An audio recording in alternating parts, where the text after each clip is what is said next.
Hi, everybody. Welcome to the first session of AAC in the Cloud 2019. We are pleased to have Jennifer, Robby, and Kyle as our first presenters. And the Slack channel that you can ask questions on will be Slack channel 3. So feel free to go there and ask questions. I'm going to turn the time over to Jennifer, Robby, and Kyle. And guys, go ahead and take it away. All right, good morning, everyone. Thanks for joining us. We'll be trying to kind of monitor questions as we go. So we'll do our best to keep track of that. We have our Slack on. We have a lot of material, so we're going to try and go through it and be kind of mindful of time. I'm going to go ahead and get over here and pull up our presentation.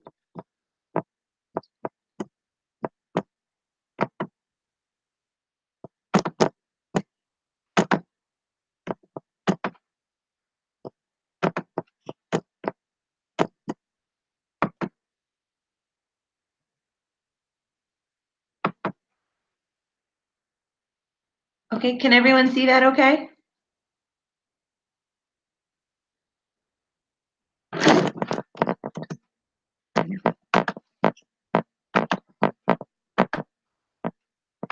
Okay, there we go. Got it. I think we're good now. Yeah. Okay, sorry about that. So empowering the paraprofessional. The three of us, so who we are three speech therapists. We work at Inspiring Talkers, which is a small private practice in Firestone, Colorado. That practice started a school, so we have a facility school, and we'll explain a little bit about what that means in Colorado, but our facility school is centered around helping people with complex communication needs. Kind of our learning outcomes for the day, our objectives. We want to identify effective partner strategies and communication functions for AAC users and partners. We want to talk about how to increase communication partners' comfort with SGDs, as well as those mid and low tech communication systems, specifically in the school setting, and then talk a bit about implementing resources that we're going to share during this presentation and how you could use those in your own staff training. So just to give you a little bit of background on our school and how it started. In 2016, we had a girl that we were seeing in private therapy. She was 14. And no school in the state would take her with her behavior, medical, communication, and learning needs. And specifically, what was reported is that her behaviors were so severe, she would never learn to communicate in an appropriate manner. Essentially, most places were a little scared of her and her situation, but we knew that this wasn't true. And we felt like we could give her a safe place. And so her school district, her home school district, agreed to a trial placement with us.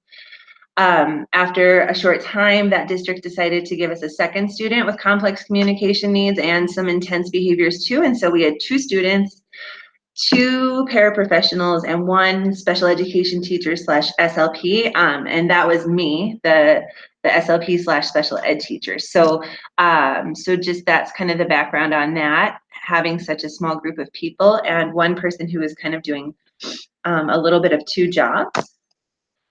So we found out about Colorado facility schools in probably the spring of 2017. And these are schools in Colorado that are licensed and monitored by CDE, by our Department of Education.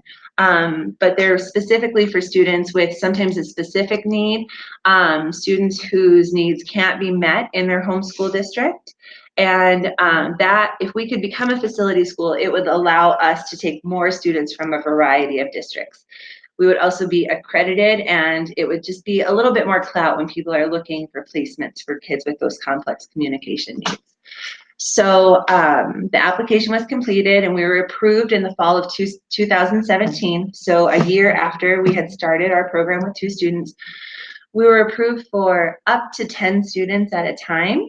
And since then, our program, since 2017, that fall, our program has grown to 8 students, 2 special educators, 15 paraprofessionals, a director, an SLP, an OT, a PT. I always feel like we should add like a partridge and a pear tree to that. So, and then just speaking about our students, all of our students have complex communication needs. Most of them also have a behavior or a medical need, and that is what can't be met within their school district. And so we all have that going on. All of our students are learning.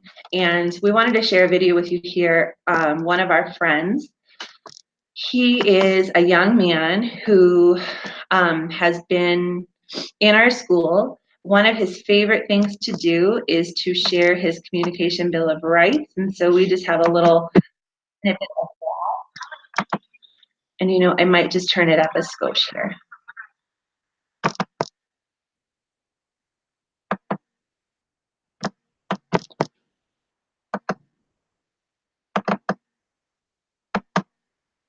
Okay.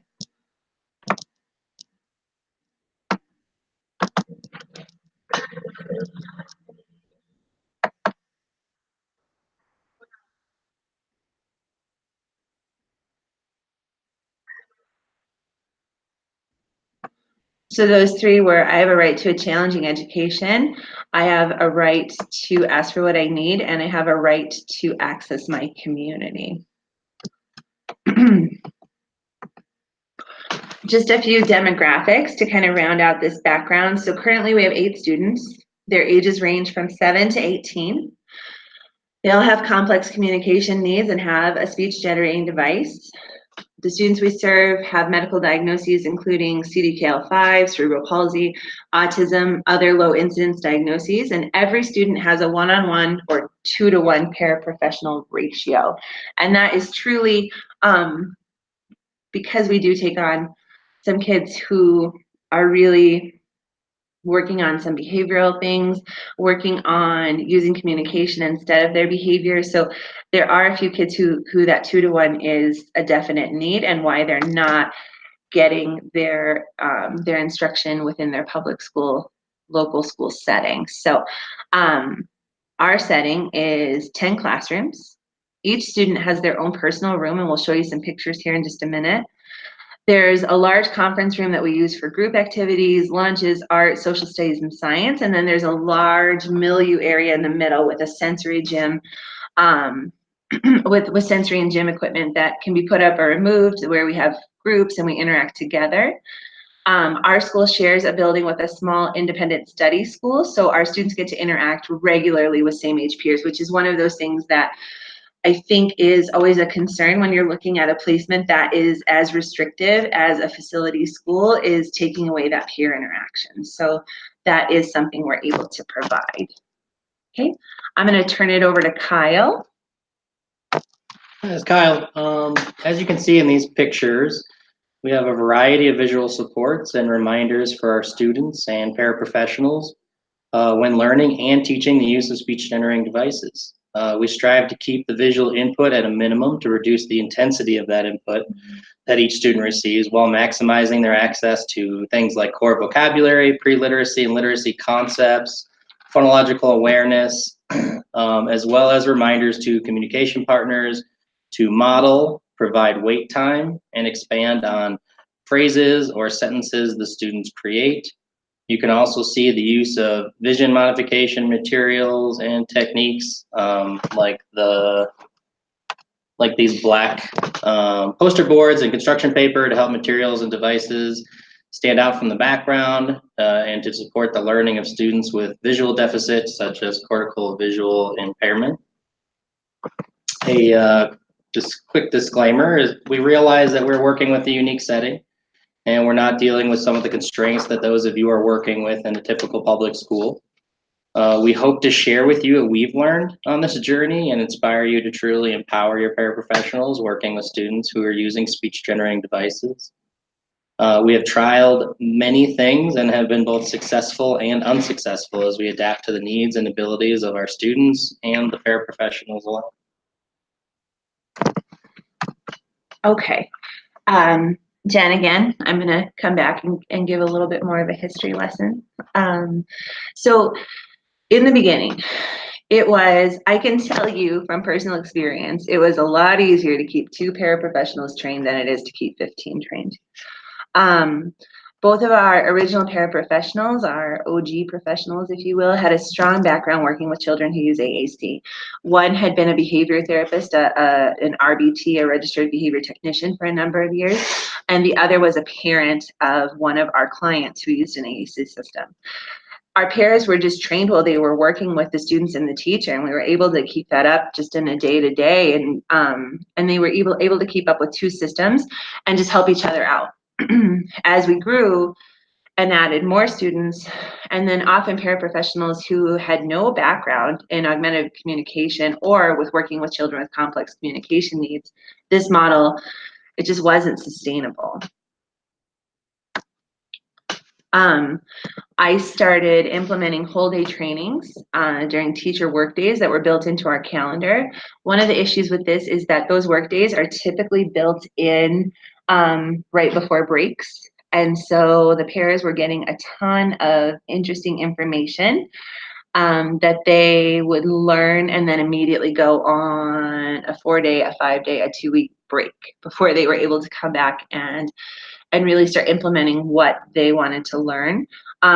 Trainings covered a variety of topics, including behavior management, vision impairments, alternative access, specific vocabularies and layouts. But we quickly realized that if we're going to empower our paras and now 2 special educators, our trainings needed to be shorter, they needed to be more frequent, they needed to be relevant to our students' needs and practical to their daily experiences. We also needed a curriculum that was applicable to our students and something our paras could implement with some fidelity. We use the attainment curriculum for literacy, math, social studies, and science. We supplement materials from a variety of sources. So these are just a few ideas. We do News to You every week. We use Ed Helper, and we go and get things from all of the different device companies. So Pathways from Toby Dynavox, their materials, and then the AAC Language Lab. Those are a couple of our favorites. We modify our curriculum for students with unique vision and access needs, and I think this is really important. So our students do use their SGDs to participate in their education, but we don't always put them on the spot with their SGD. So we do provide light tech and no tech supports, and everyone on the team works to carry over these supports. So if they have a mid-tech visual display to answer questions, they might have access to that same display in physical therapy. They might have access to that same display at recess. And then, we might do something like have the device out in art class where the learning can be errorless. But I'm going to show you one more video. Hopefully the sound works better on this one. This is our friend Paul again.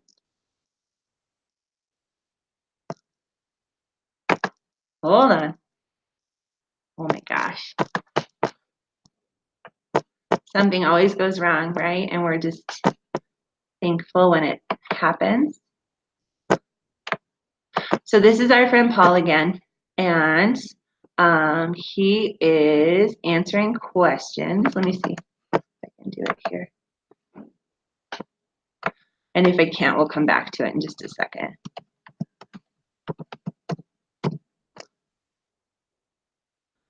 All right, we'll come back to that and show you maybe towards the end. We'll get it queued up in a second. Okay. So, sorry, this is Robby. So we decided to kind of create our own model for paraprofessional training. We were realizing very quickly we needed weekly trainings led by an SLP, who just so happened to be myself. And these trainings focused on expressive communication using a variety of AAC strategies. So again, we not only focused on each student's AAC device, but we also, again, kind of reinforced those mid-tech and low-tech strategies.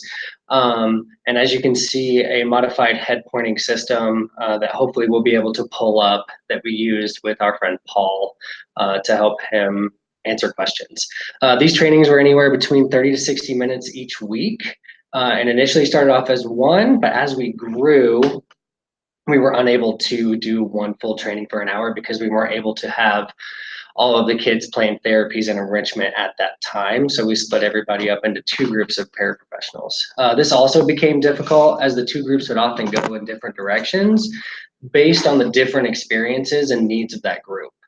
So we now hold the training 1 time weekly for the whole group after school for 30 to 60 minutes. And all the paraprofessionals do seem very interested, and they seem to really value the trainings, as they're able to come back the very next day and apply the knowledge that they learn in that session. So at this time, I'm going to go ahead and share some information on what we've covered in these trainings so far, and just personal data reported from the paraprofessionals' experience from their point of view.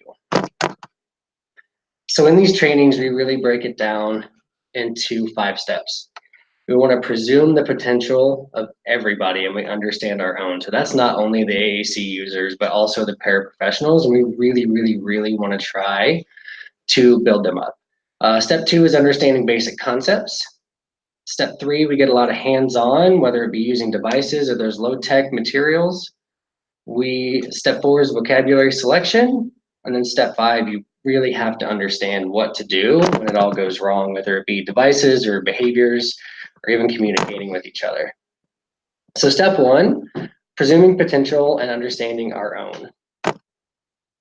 So what we really did at the beginning was trying to break down the stigma of working with this population, specifically with children with complex communication needs, children using augmentative alternative communication, and children learning to use AAC. We have, I think, 3 students that came to our school that at no point in their life had they had any reliable mode of communication other than their behaviors.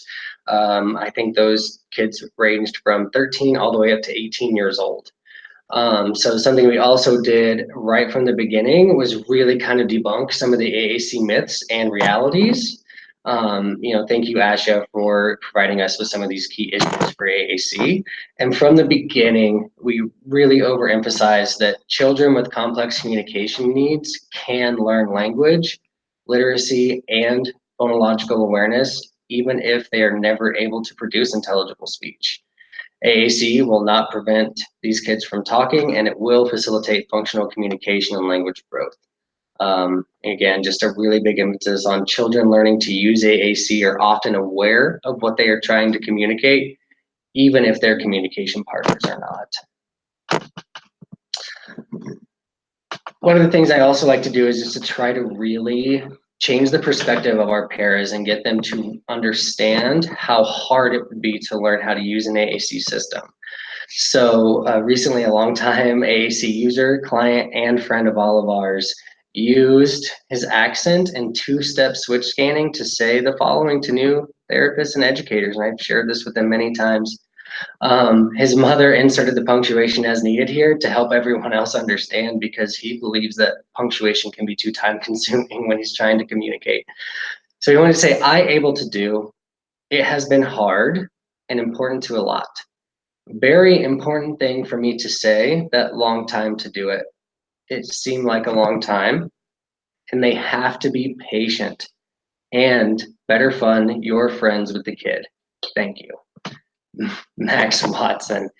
So on this next slide, you're going to see a screenshot of once Kyle told him that we were doing this presentation. He had some more words of wisdom for those of you that are attending right now.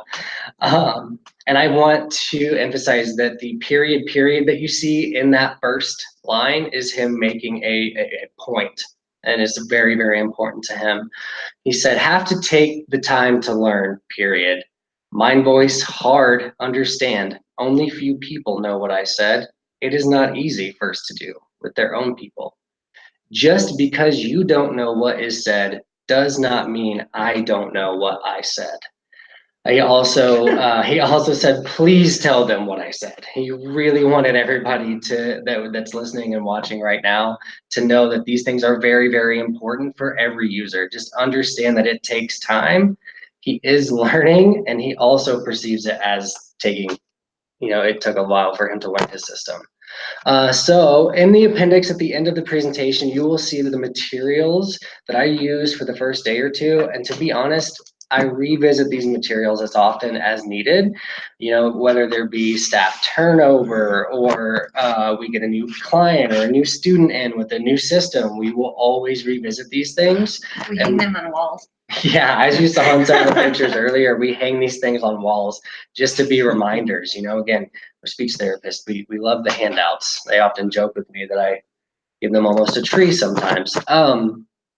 So we want to assume the best. And for those of you that have not seen this letter, I really encourage you to take a look at it when we're finished with this presentation. It really kind of helps drive home the importance of optimism and positivity when you're working with an incredibly, difficult population of kids. We always talk about the AAC boot camp. Thank you so much, Lauren Enders. We talk about 5 tips when communicating with nonverbal students. We talk about all language functions, not just requesting. And we also talk about cueing types. So again, please see our appendix at the end to find links for all of these materials. And then something I also really try to stress the importance of is working with these kids. It's really, really hard to get stuck with these negative thoughts about yourself and potentially the individuals who need and use AAC. We have to continue to remain optimistic when working with this population. If we get stuck in a rut, we are deaf and blind to all communication and communication attempts. So one of the most important things with this model and all of these trainings is to get buy-in. So in order to get buy-in, these are the things that are really, really important, or that we've found important to speak to your teams about, and to help really, like I said, just kind of try to change their perspective on their outlook about these children with complex communication needs. So one of the first things that we like to do is I like to say, what would you do if? Get them thinking about how they may respond to a child crying, cooing, or babbling. Oftentimes the response I get is that those sounds and vocalizations are acknowledged and that meaning will be attributed to them. For example, if the child is crying, we acknowledge that crying means something is wrong. And we then help the child with a more productive communication behavior by teaching them the language and the words they need to use to be more specific about what is wrong. This modeling and exposure to language helps strengthen pathways responsible for communication. Thinking about our students and clients with complex communication needs, verbal speech may not be a viable option. Their current behavior is their strongest form of communication, and therefore is the strongest, most reinforced motor pathways to have their wants and needs immediately met. Therefore, it's imperative to determine the most appropriate alternative method of communication to implement to begin augmenting the communication that these children do not have by replacing inappropriate communication behaviors with appropriate communication behaviors. And I remind them that we all use AAC every day, whether it be cell phones, Twitter, Facebook, smoke signals. We all use technology to access activities that we aren't a part of. I also speak to how symbol-based communication is like learning a second language. What we know from second language learners is that the first year is all about immersion of that language, and there's no expectation for a specific level of participation. Regardless of how much they are able to participate, they should never be denied access to that language. We must continuously work to break down the access barriers. And when we're learning a second language, how do we learn best? Immersion, modeling, and encouragement. So just remember, the process is slow. As Max would say, be patient. If a typical language learner is given up to a year of silence, an individual with potential cognitive deficits may require 2 to 3 times that exposure to language. Again, we re-go over the 5 tips for communicating with nonverbal students. And I emphasize that our kids are always, always, always listening. I've also found that showing this video, the Ian video, really, really helps individuals understand and begin to assess barriers, not just to communication, but to inclusion in all activities. All right, so this is Kyle again. Thinking about the barriers that Robby was talking about, we want to be looking to create opportunity through participation. Adopted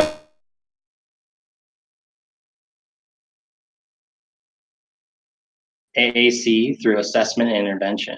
It's based on the functional participation requirements of peers without disabilities who are the same age. Again, remember, communication is a right. It's laid out in IDEA, Title II, Section 504 of the Rehabilitation Act. And The participation model teaches us how to try and identify these barriers, whether they be opportunity barriers, access barriers. We have to plan and implement intervention for today and tomorrow, provide instruction to persons who use AAC and their facilitators. Take a look at this picture. What you see in this picture took months of training, and an aware paraprofessional took this picture when no one was paying attention and texted it to us with the following message. I just wanted to share with you from our Thanksgiving feast. Each of the kids have their talkers in front of them, and 3 of them are actively using theirs. If you wanted to brag about your awesome trainings in the school side, this would be great for Instagram.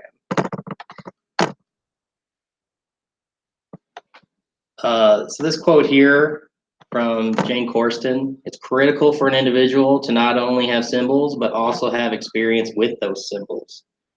A typically developing child will have been exposed to oral language for approximately 4,380 waking hours by the time they begin to speak in just 18 months.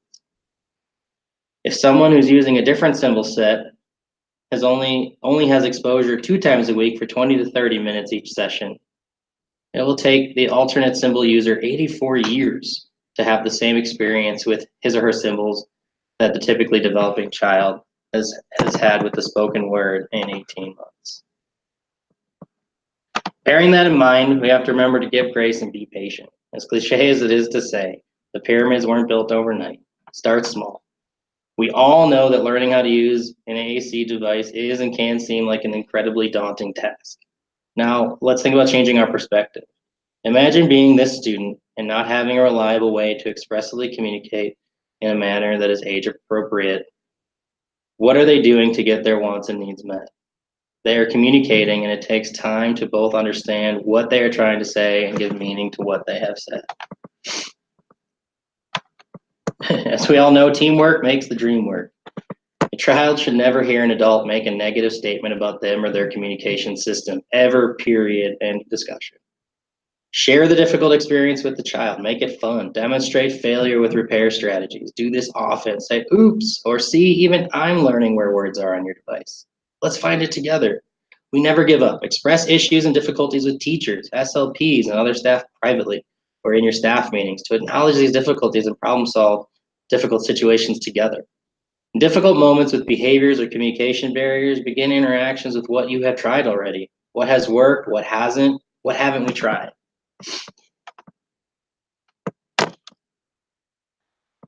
Robby again. So as we move on from step 1, and again, we're trying to encourage buy-in before we start to implement a lot of these systems and what we're learning. Yes, you will have access to the slides afterwards. So before we are able to implement a lot of this stuff, we have to understand the important vocabulary. So this is where we really start to teach our paraprofessionals just what a lot of these key terms and words mean. So when I am talking to them about new resources or different experiences, they understand the background knowledge that I'm sharing with them so that they don't have to get so worried and caught up on exactly what this information is.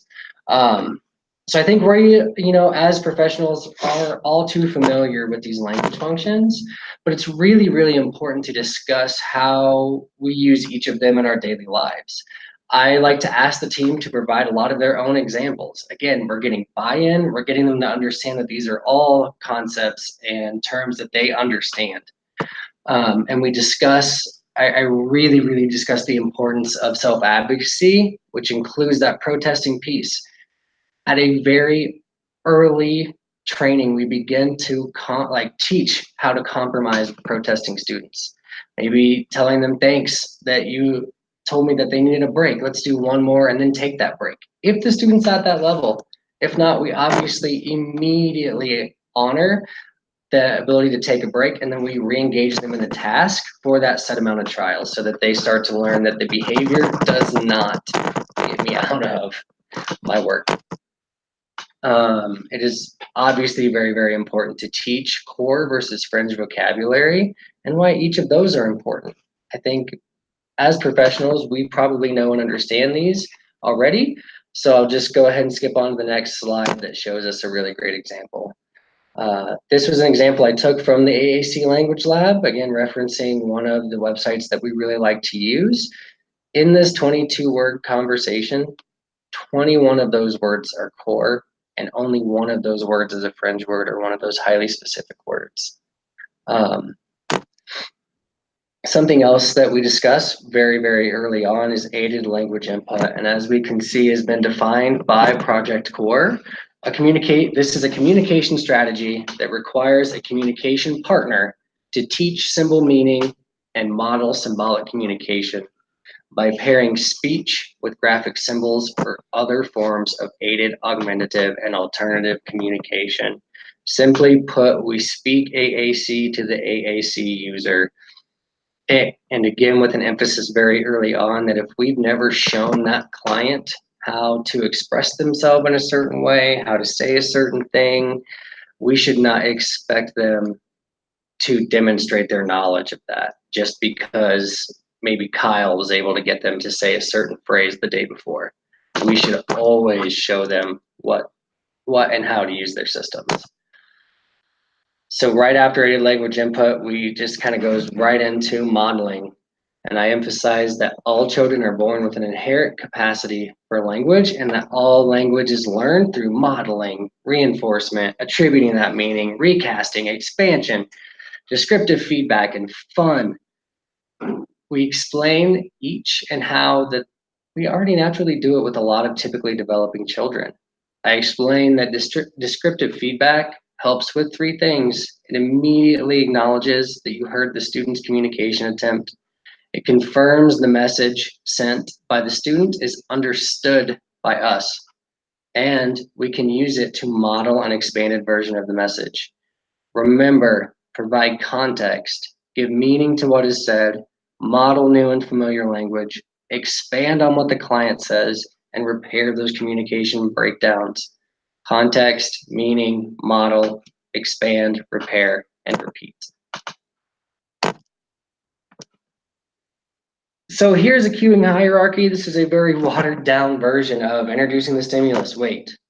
Minimal cue, wait. Moderate cue, wait. Maximal cue. Insert any handout here that visualizes and explains the importance of each, including wait time. Wait time is so important for a lot of our individuals using AAC and with complex communication needs. Specifically for the cueing hierarchy and prompting hierarchy, you can see the appendix for the s'mores handout created by Dr. Center and Baum. And you can also see the prompting hierarchy created by Rachel Langley. Thank you guys for those amazing resources.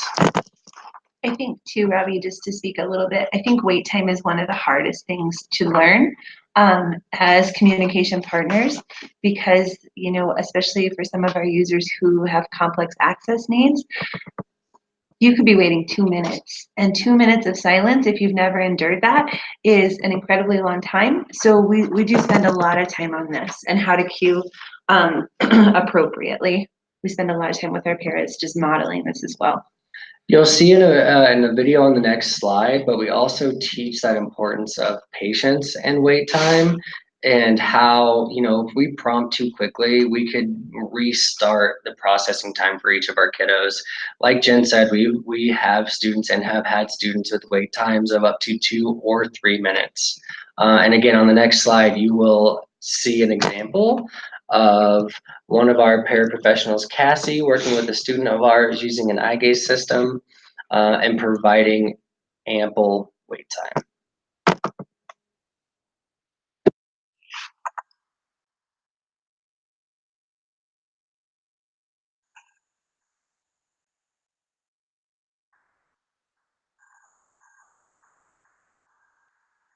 So the sound on these videos is pretty good, but this one in particular is going to have a lot of silence. So don't worry, you're not missing anything. That's the point.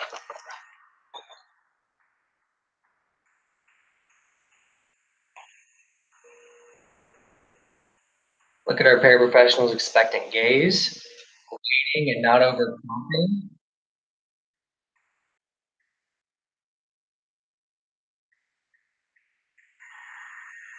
Yep, she's acknowledging, responding to the students' verbal attempts, vocalization. Notice our teenage student whining just a little bit.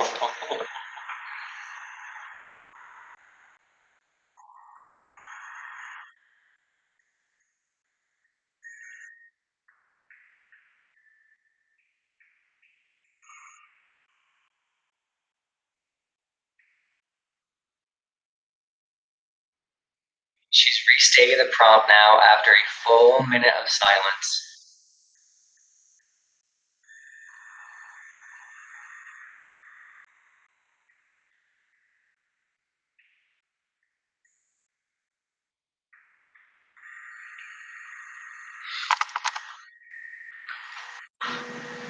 So again, just very, very, very important to emphasize wait time. This video is 5 minutes long, and I will say that within that 5 minutes, Kyle, how many times did she respond?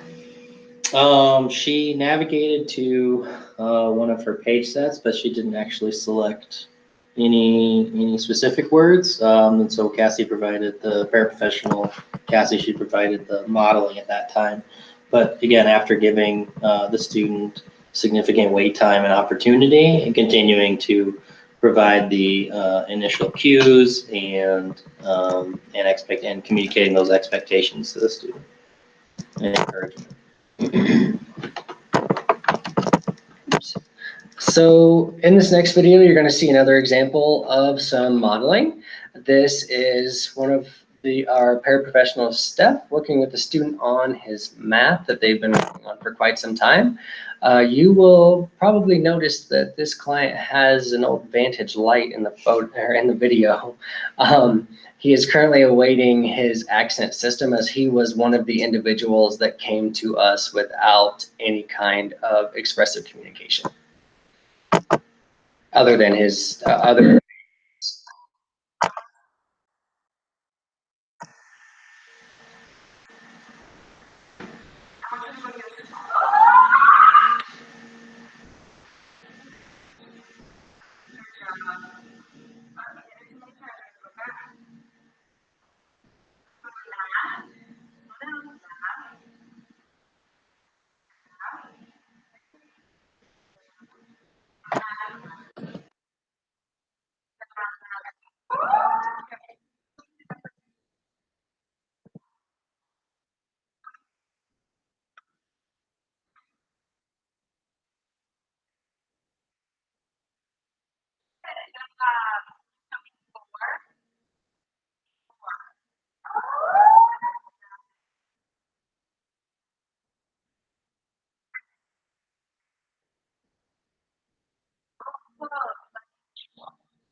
So you can see she's responding to all of his attempts, maybe a bit over cueing in the beginning, but again, it's not always perfect. You know, what we're trying to show here is the modeling, the use of the system. She's acknowledging everything that he's saying. She's providing him, you know, thinking out loud of where we can find those buttons, what they may or may not look like, and then expecting those responses after she provides the cue. One of the last things in basic concepts that we really talk about and emphasize is just some basic device care and maintenance. You know, charging and basic troubleshooting and settings changes. You know, let's say if the clinician might increase their language or add some new pages or provide some new vocabulary for them to be using. We make changes to the environment to try to help prevent our students, you know, slamming, throwing, or biting their devices. Also, if throwing is an issue, we try to problem solve a way to attach it to the desk while also teaching appropriate behavior with the device. All right, this is Kyle again. We're moving on to step 3, hands-on.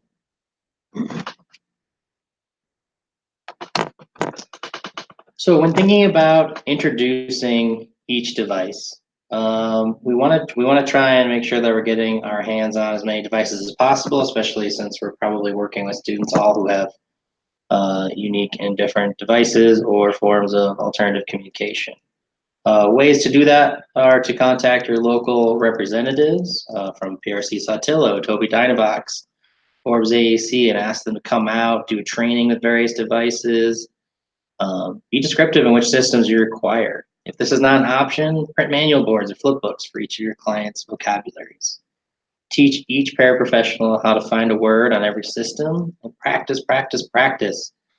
Speak and model AAC to each AAC user. Make each person have a short conversation with each other in trainings. This is going to help everyone get hands-on. This is going to help increase comfortability, decrease frustration.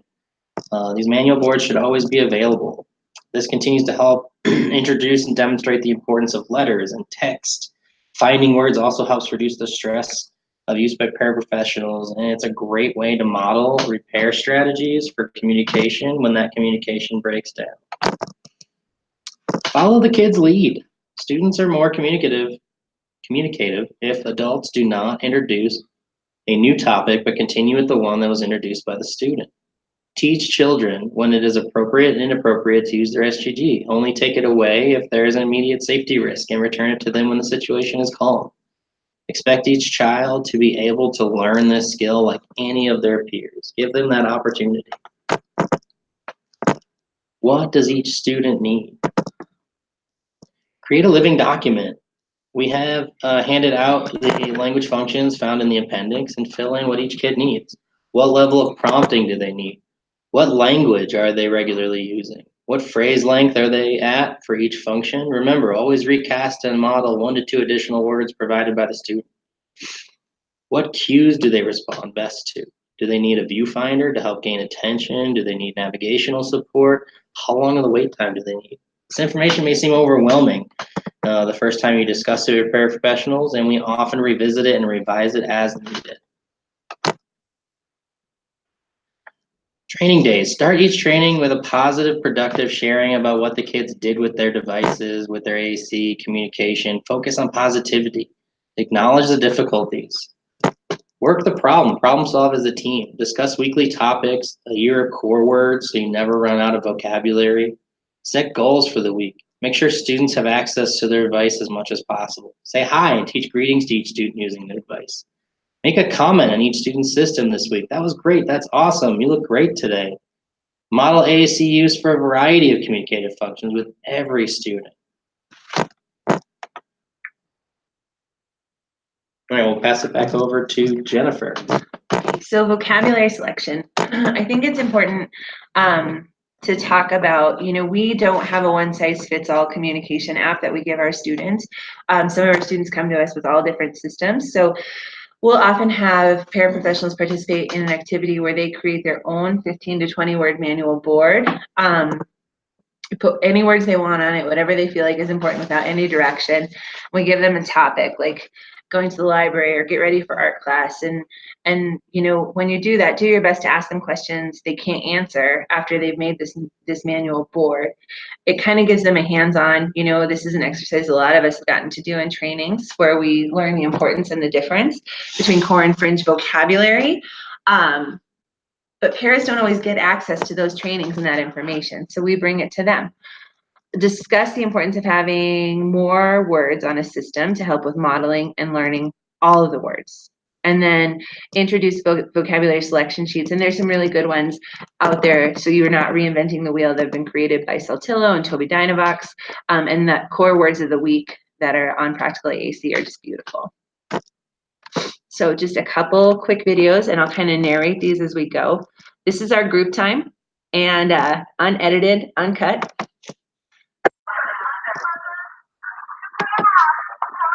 Oopsie. So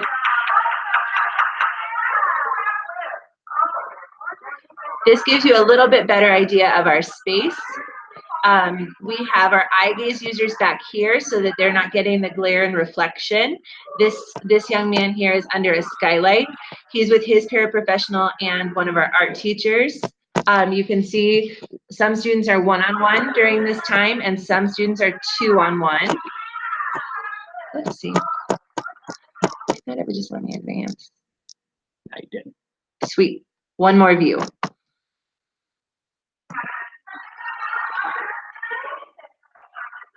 So notice the cueing and the prompting.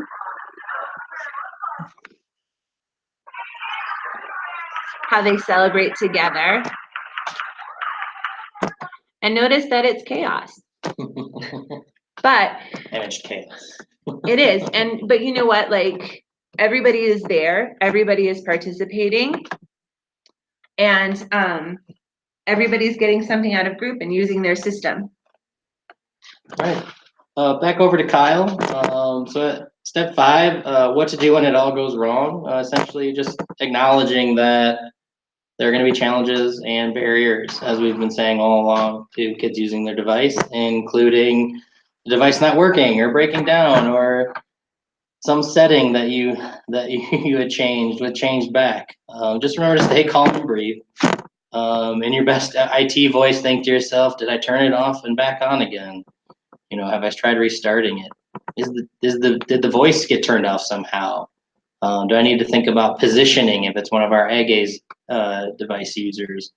Are we using a Bluetooth that got disconnected, etc.? Just run through a lot of things that you might normally think of for your technology at home.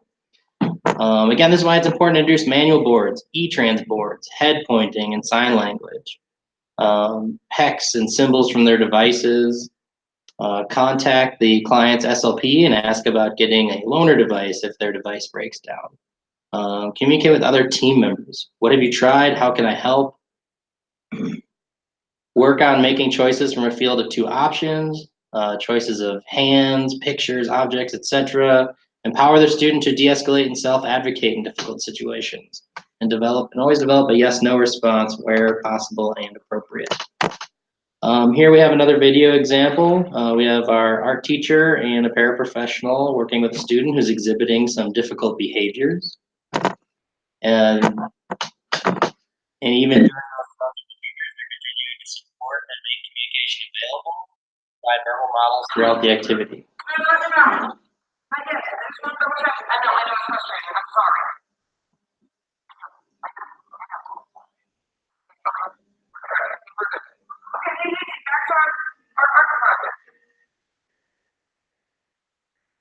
So this is our very skilled art teacher and AJ's paraprofessional working together to do a project. And the direction is to choose a color on his device. But he's having a little bit of a hard day.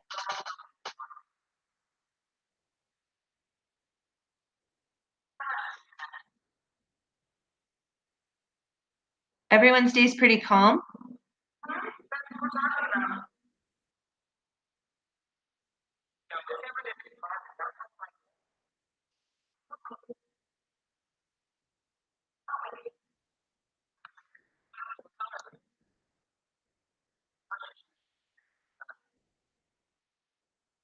So you can see we're not taking the demand away. This is a behavior, the function's already been attributed to escape avoidance. We're just seeing it through and showing our friend that these behaviors aren't going to get things done.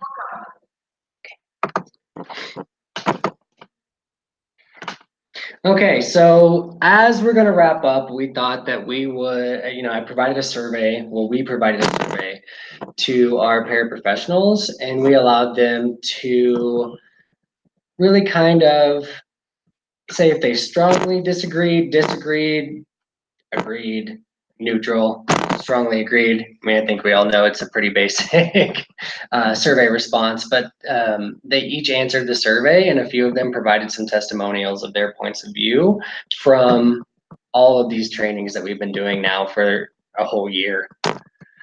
So I understand and know how to model AAC. As you can see, before these trainings, a lot of them did not know how to do this, but afterwards, they all feel pretty comfortable knowing how. So I model use of AAC. Again, we did have a couple of paraprofessionals come to us that had experience working with children with complex communication needs and using AAC systems. So there were a few of them that did so already. But again, I think the important thing to take away here is that all of them feel pretty comfortable with modeling use of AAC now after the trainings. I understand and know how to navigate or find words on each system. This is something I do every day. I will encourage you all to push in with your speech therapy sessions with these kiddos just to kind of help show and demonstrate what we all do, in those moments where if we forget where a word may be or we need to navigate and find something just to demonstrate that skill of finding those words. I know high and low tech forms of AAC.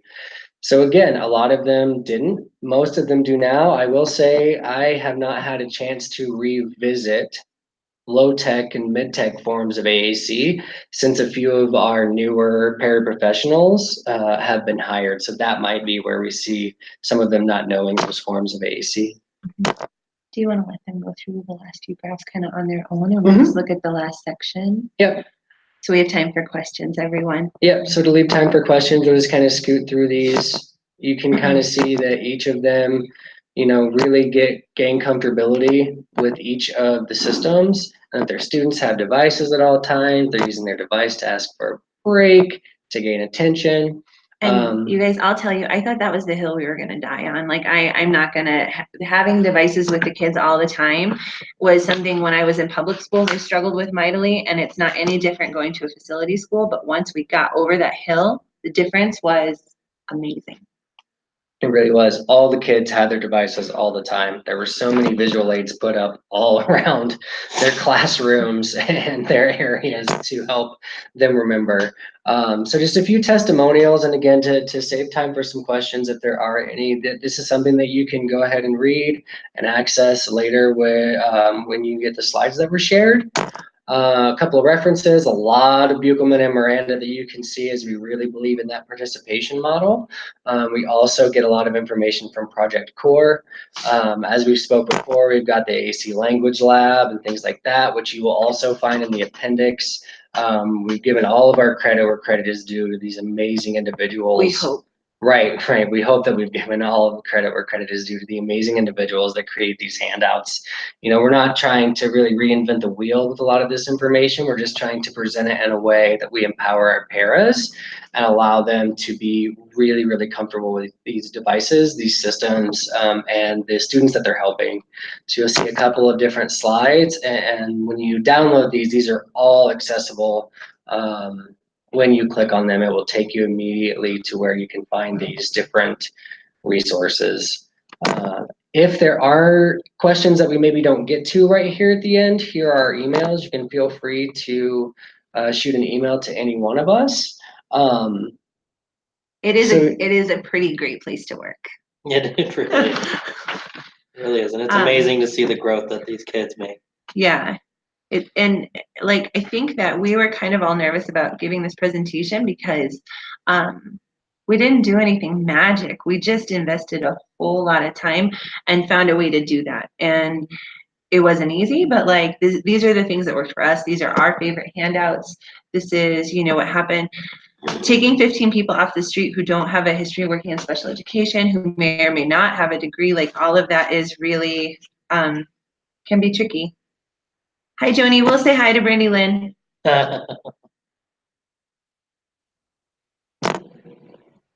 Well, we hope you all enjoyed it. I know we enjoyed presenting all this information to you. And again, it's really just that time piece. That time is so important. The time, the buy-in, and the changing of your paraprofessional's perspective if they so need it. Yeah, and I think too, this is Kyle again. Jennifer and I are both, we came from working in public schools. I worked in a couple facility schools as a paraprofessional in my previous life before becoming an SLP. Oftentimes the devices were just presented to us, and then the follow-up was that, hey, if it gets broken, it's on you. So there was very little training on how to try and teach communication and how to teach language using alternative forms of communication. So just seeing the time and effort that's been invested in our paraprofessionals, I know having been one, has gone so far in improving the ability of our paraprofessionals and their comfortability with using devices. I think too, just coming from a teacher's perspective, I went back and got a master's degree to get out of the public schools. But Yeah, but I think, sorry, we're just trying to look at this question here from Christina. I'm looking to possibly become a para in my son's school. Where would you suggest I start in the training? I think starting with step one and kind of those things Robby handed out about talking about like the functions of language, talking about core versus fringe vocabulary, and talking about how we prompt, and maybe not all at once, you know, kind of divide that over a couple of days, and so that they can learn a little bit, practice, learn a little bit, practice, and talk about what's going well, what's not going well. How many hours do we spend each day / week? Trainings initially were very long, whole day trainings, and then we went to a 30-minute model. So 30 minutes a week, but with lots of follow through. And the follow through being any of our speech therapists that go in for their sessions, as stated before, we really encourage pushing in. So not only can the paraprofessionals see how we work with those individuals, but then we can also get, you know, our paraprofessionals in on working with that too, so they can practice those skills with one of us in the rooms with them. You all are so nice. Thank you so much for all of your kind feedback. I really, really appreciate that. We have Helena. I don't know if you pronounce. I'm from Montana, so I would say it Helena, but I know it's probably Helena. Wants to know if there is a YouTube channel or a place where we can show film clips. I mean, maybe. I think we'd have to get like parent permission. But I think we would be more than happy. Most of our families would be happy to share, and our kids would be thrilled to be stars. So we could make a YouTube channel. It's a cultural thing. It is the culture of our building. And I will tell you that when new parents come in who might be struggling, who might not feel as positive, who might be, for whatever reason, having a hard time with their student, the other paraprofessionals lift them up. Absolutely, we always encourage. It is building that culture, and it didn't happen overnight, and it wasn't super easy, but like, yeah.